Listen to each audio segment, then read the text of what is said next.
You're listening to episode 43 of the Wheeler's Dog Podcast.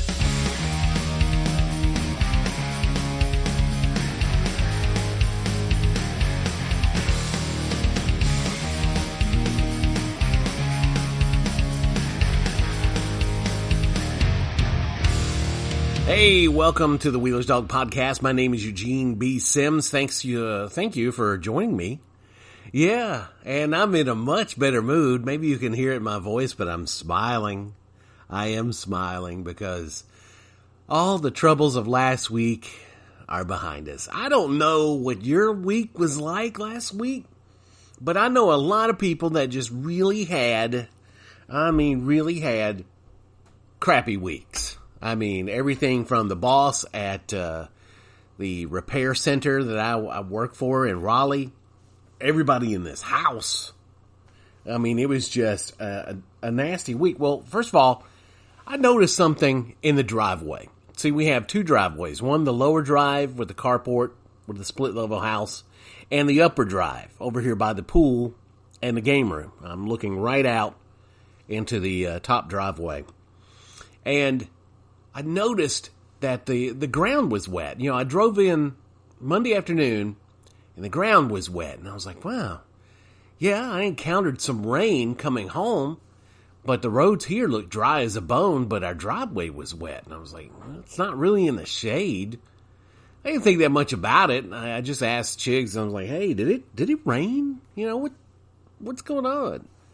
And she said, not that I know of. I checked the rain gauge, not a drop. It was dry as a bone, as they say. So I didn't give it much thought. I was like, okay, well, maybe she was out there watering her tomatoes. For some reason, she's growing tomatoes like crazy. Like they're going to stop producing tomatoes any minute now. We're being overrun with tomatoes. But anyway, I don't care for tomatoes. No, I like ketchup. I like tomato paste, tomato sauce. If it's got to be very, very chopped up. I mean, very, very, almost no tomato part whatsoever. You know, no hard tomato surfaces, if there is such a thing. But you know what I mean. I don't like that fleshy stuff. Ugh. But anyway, I noticed the next day, the ground was even mushy. It wasn't quite like, Gilligan Island quicksand mushy, but it was on the way. So I sort of jokingly, half-heartedly told Chiggers, she was complaining about the internet because we were having internet issues too. And it was out like all over the neighborhood, but when you called them up, there was problems. Everybody was out in the neighborhood. But here's the thing. You call the Spectrum up, we have no reported outages in your area. And then when you talk to them, no, the internet seems to be fine. Then how come none of us are getting anything? After rebooting, after jumping through all the usual hoops, which I do even before I call them. That's how often it happens around here because we are on antiquated equipment, lines, all kinds of things. But anyway, Chiggs was upset about that because it was hampering her work. So I told her to sit down because she needed to be prepared for what I was about to tell her. And it looks like the line, see, we have the main line that comes in from the road. It goes into the house to the water regulator. Well, before that, it cuts off and goes under the driveway towards the tractor shed, where there's a fire-style pump there and a fire-style pump by the pool. That's how we get all the water in the pool. Every day I've got to be adding water to the pool, it seems like. But it looks like years of driving over the driveway, rocks get in there. It cut through that line. Great. Awesome. I called a plumber. The first thing I did was hit up Hillco. By the way, this episode is brought to you by Hillco Plumbing and Spectrum Internet. Yes.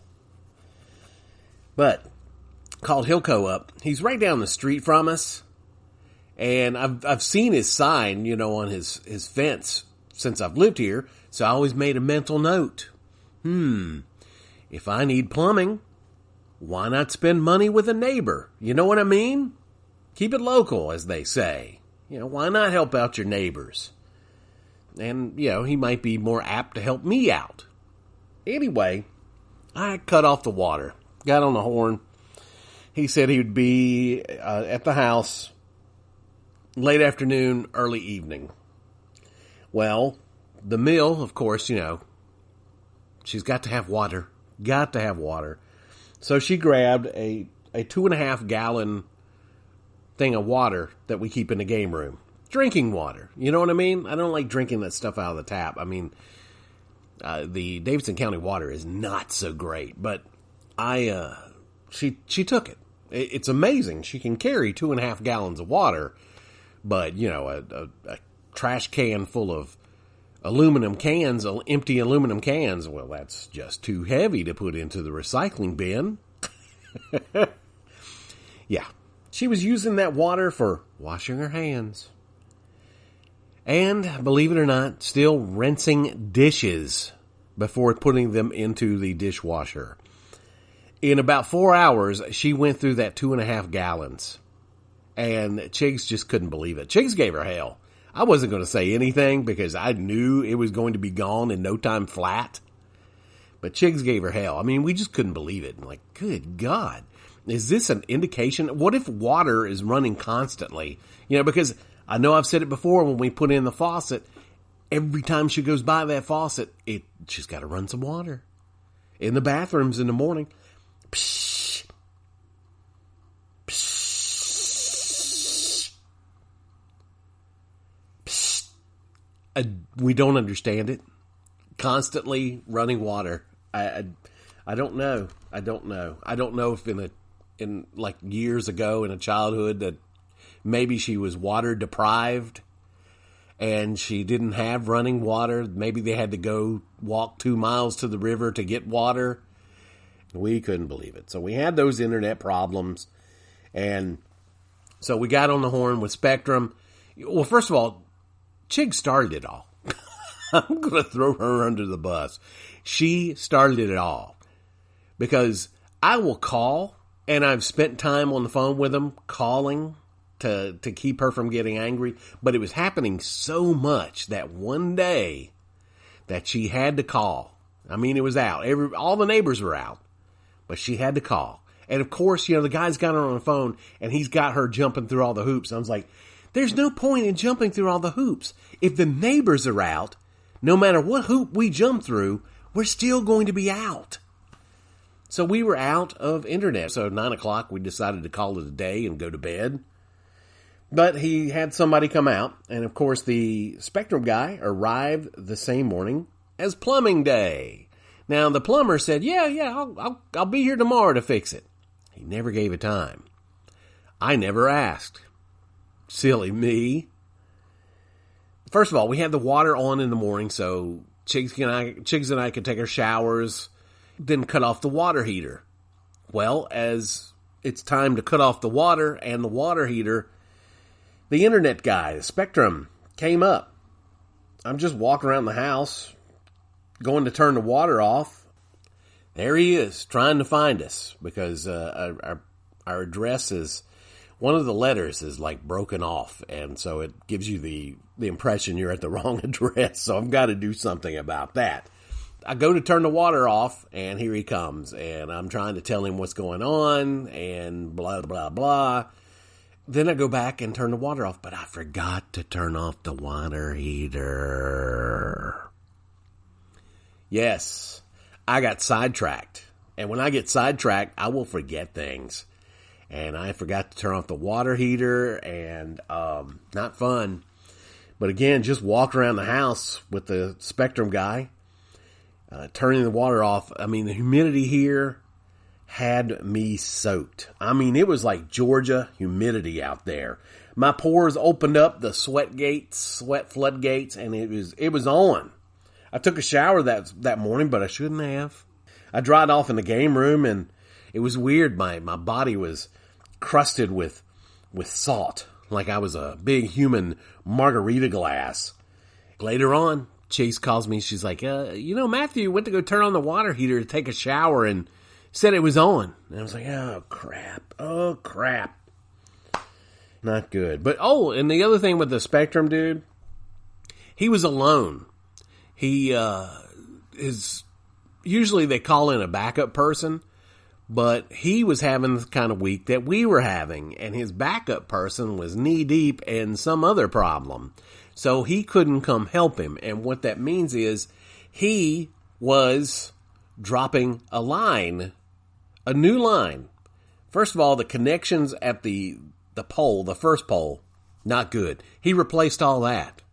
He said, man, it doesn't even like it's been replaced since Time Warner put cable in here. And then, so he did that. And then he said, I'm going to run a new line from this pole to your pole and connect it. It looks like the box that was on your pole, it's no longer there. It's like a junction box that keeps it from, the elements and stuff. So he put a new one there and then connected it up. And then he was like, I'm going to put a new line in to go under your house. We'll dig it up, dig a hole, put a new line in, and you'll have a completely new line. I was like, hey, wait a minute. Whoa. You might not want to do that. I got a plumber coming in. He's got to dig up the driveway. So in case he were to do something like sever the line, there'd be no reason to, do that because you'd have to come right back out and fix it. So anyway, hey, here comes Chigs. Say hello, Chigs. Hello. And that's CJ. Okay, calm down. So what's up? Oh, nothing. I just came up here to stir my meat for the enchiladas tonight. I was just describing to the listeners about our internet problems, our plumbing problems, and the week that we had. Yeah. Sum it up in 2 words. Maybe 3. I could do 2. Okay. Hell week. Hell week. Yeah, that's what was going on. And so the guy was going to put in a new line, and I told him just to hold off on that.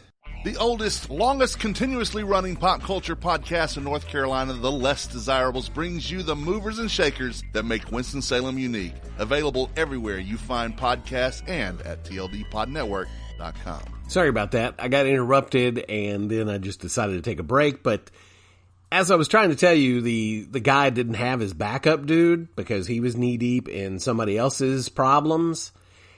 And so when he pulled the line from the pole across the street to our pole in our yard, he had me stop traffic. When it was down, it was fine, but he's got to pull the line through a hoop or something, whatever it is on the pole. And he had to pull that line, and he asked me, he's like, can you stop traffic when it gets, until I can get it cleared above other vehicles? I said, sure. First time we started, it was fine. People stopped. People were respectful. And then I was able to let people drive across it. And then when he started pulling it up, this one guy just came up in his brand new GMC pickup truck. Oh, he couldn't be bothered with waiting 20 seconds for the guy to pull that line up. No. I had to hold the line up over the top of his pickup so he could get through. And even then, he just looked like he was just bothered, just incredibly inconvenienced. I decided to go on to work. To be honest with you, I just kind of wanted to get away from the house because the women were on edge. You know what I mean? Chigs has been having internet problems like crazy. And of course, the plumbing has the mill all upset because she can't do her normal thing. Every day except the weekends. She's doing laundry and she's taking care of dishes, practically hand washing a bunch of them and then rinsing them off before they go in the dishwasher. On top of that, she can't make a drop a deuce. She can't shoo, as she puts it. She can't do a bad job, as she likes to say. The women were getting antsy. And plus, without the internet, there's no Roku, so we can't use the YouTube TV. The mill had it. She was on edge. Chigs was on edge. She couldn't work. She had to miss meetings. She got so far behind. She eventually got called up. Then I'm on the way back from Raleigh. I'm headed to Burlington, and Chigs sends me a text message, blah, blah, blah. So I send her a little message back. Okay, I'll call the plumber. I know he said he's going to be here today, but I'll call him. So I called him at 3:25 while I was in Burlington. I had to make a stop there, swap out trucks. So I called the plumber. Well, he was hooking up his backhoe at that moment, and as he put it, a more important neighbor showed up to chat. I like the guy's sense of humor, because I told him how I wanted to spend money with my neighbor. I wanted to keep it, local, and, why not help a neighbor out when they're in business? He just flat out told me a more important neighbor. I thought, and he laughed, and, I knew he was joking. Good sense of humor. I like the guy. I think I can hang out with him. So I'm driving back from Burlington. I got a truckload of parts and tires. They wanted at first me to take it right back to Raleigh, but it was so late in the day because I'd been messing around with the Spectrum guy that he told me, he's like, hey, just take this thing to Winston where you started, park it there, put a lock on the back of it, lock it up good, go home for the weekend, and we'll worry about it on Monday. Right? That sounded like good advice to me.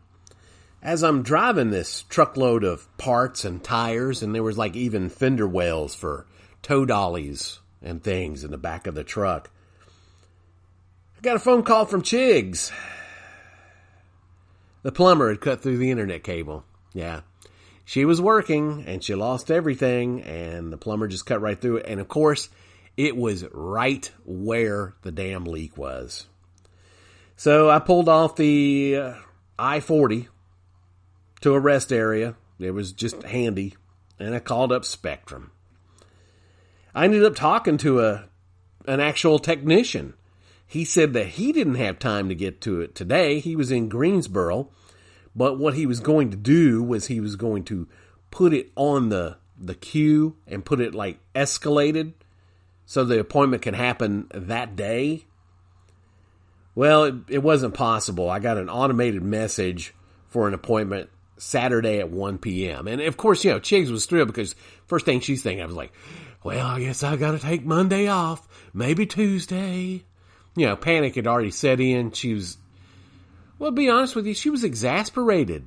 And I understand because, that is her job. So she was kind of at her wit's end with that. And then 2 hours later, a real person calls my phone, and our appointment had been moved up to 10 to 11 a.m. on Saturday. And sure enough, 10:30, Chigs is walking around outside, and she's like, hey, there's some Spectrum truck looking around for us, I think. Sure enough, he was, and again, it was part of that address that had been chipped off the front of the house or broken, whatever. So, yeah. We finally got internet maybe around, noon. So that was cool. And here's the wild thing. We didn't have internet on a Friday night, right? There was nothing to do. I couldn't stream music. I'm sure I could have played music here in the game room on the CD player with these fantastic studio quality JBLs that I got from WSJS when we shut down operations in downtown Winston. Love these damn speakers. They were going to throw them away. And they just gave them to me because they were going to toss them. And they're great sounding speakers, let me tell you. We didn't do anything. Chigs actually picked up a book, went old school, decided to read. I hadn't gotten that bored yet. And I don't know, we were so exhausted. I was mentally and physically exhausted when I got home Friday night. So Chigs decided that she was going to go to bed to read around 7:30. And the mill just stayed in the living room here, watched the Roku fish, was counting them. You know what I'm talking about? I don't know if you've had that screensaver for your Roku, but it's like an aquarium where there's an eel popping out of some coral on the bottom. And it's all kinds of crazy little fish swimming around. But I told the mill, I was like, hey, we've got all these DVDs right here. I think what it is, she'd have to learn a whole new technology, how to operate another remote, and I think that's what she didn't want to deal with. But we had all those DVDs, but she didn't bother with any of them. But Saturday, again, we were all good, and the cool thing is, no one died, even though we had murder in our hearts. Oh yes, let me tell you, it was like we were at DEFCON 4 at this house on Friday. All day. I mean, everybody. You'd say something might be taken the wrong way. We managed to work through it. I still have not got the bill from the plumber yet. So I'm not quite understanding that. Perhaps we'll see it in the mail tomorrow. I don't know. And he never even presented Chig's one when he left Friday. So I'm sure he didn't do it out of the goodness of his heart. If he did, I'm not going to fight him. Because apparently it didn't take long to fix. No, not at all. You want extra episodes of the Wheeler's Dog Podcast? Of course you do. No one in their right mind would pass up an opportunity to get a bonus episode every week. Not every once in a while, but one every week. Just go to patreon.com/WheelersDog and get into the dog share for just $4. $4 every month unlocks all the audio. You can even listen with the Patreon app for tablets and smartphones. Patreon.com/WheelersDog to contribute. It's the best gift that you could ever give yourself, really. Maybe. Wheeler's Dog Speak Line. We're about to wrap this up. 336-422-6006. And we've got a call. Call from Chris. Take it away. Hello, Mr. E.B. Sims.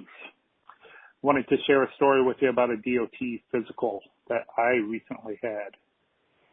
So, back last fall, I had LASIK surgery to have my vision corrected and no longer have to wear glasses. I had monovision LASIK, so basically one eye is for nearsightedness, one eye is for farsightedness, which is legal to drive a non-commercial vehicle. Nobody told me that it wasn't for a commercial vehicle. As soon as we got to the vision portion of my DOT physical, they told me that I failed before I even took it, since I told them that I had monovision corrective surgery. They told me to go home, find a corrective lens to put in the eye for my nearsighted vision, and come back. And I live about 25 miles away from where I was having my physical, ran back and forth, got back there, and knew I wasn't going to pass it even with a contact in my eye, because of course the contact isn't the correct prescription. I cover up my eye. I can basically read the top two lines, but I can see all the lines perfectly fine with my other eye. They asked me what it is with my nearsighted eye, and I had memorized what the 20/20 vision line was. Read it off to them, cover up the other eye, read another line down so that it looked like my vision was even better, and which it was. And they're like, perfect, you passed, even though nothing had even changed. So DOT physicals are practically a joke, because when they went to have me stand on one foot to check my balance before I even went to stand on one foot, the doctor put both hands, one on either side of my body, to make sure that I had good balance. And these DOT physicals, basically anybody can pass as long as you pay for the physical. But you would like to just hear that. We'll talk to you later. Thanks for the good work, and we'll talk to you soon. Bye. I don't know what happened there, Chris, but it sounds like it cut you off in some way. I apologize about that. Chris, everybody, and yes, the DOT physical, even the one I had, they didn't, for some reason, they're having if guys are over a certain amount of weight, I guess women too, they now want you to have a sleep test. Now, Chigs has often been concerned that I have sleep apnea, but here's the deal. I never take naps. Never, ever. I'm not falling asleep behind the wheel. Don't even feel like falling asleep behind the wheel. And according to I know it just tracks movement, but my fitness band here, it says I'm getting anywhere from 2.5 1.5 to 2.5 hours of deep sleep, and I'm getting roughly 8 hours every night. The only time I even feel like I'm going to go to sleep is when I'm laying down watching television in the bedroom. Yeah, that's the only time. And I might take a nap if I'm sick. Yeah, I agree with you. The DOT physical things are kind of a joke. Agreed. I mean, the last doctor I had, she worked me through the thing and the physical and everything, and it was just like, man, I don't quite get this. And the eye test, I didn't have the right glasses on. I had different glasses. So I thought, oh crap, my prescription's changed. I don't have my most current glasses on because they just started getting uncomfortable. And then for me, the up close vision is better with the ones that I'm currently wearing now. Well, it turns out, my vision was like 2015. Without glasses, I used to wear contact lenses all the time until I started needing readers. And I'm not going to keep up with damn readers. You know what I mean? And if I can't look down at the dashboard and everything be clear to me, move my head back to read the damn thing, then no. I'm not going to deal with that. I'm going to get bifocals. I'm not that vain. Unfortunately, I can't do my eyesight is so bad, nearsighted, so bad that I can't do what you're saying, the monovision, where you have like one for nearsightedness and one for farsighted, kind of like contact lenses, but bifocal versions, bifocal lenses. I can't do those. It just won't work out for me. So I'm stuck forever with glasses, and that's okay. Me personally, I don't want to do the LASIK thing because I'm kind of weird that way. I mean, what if the doctor was up all night or up all weekend on a bender and he's just not feeling good that Monday morning when he's doing my LASIK and then slip? It's not like I can get a new eyeball, you know what I mean? So I'm just kind of paranoid about that. Yeah, and I don't understand why any operation in general, why they have to do it so damn early in the morning. I mean, personally, I want my surgeon to be well rested. If he likes to get up at 10 o'clock, hey, I'll take a noon surgery. I'm okay with that. Never quite understood that. Anyway, Chris, thank you for calling the Wheeler's Dog Speak line, 336-422-6006. And it looks like it's time to wrap things up. But if you've got anything to say, by all means, call up the Speak line. Speak your piece. And I want to thank Associate Producer Tim Beeman for getting this all done, taken care of. And I appreciate you guys listening, and I am out.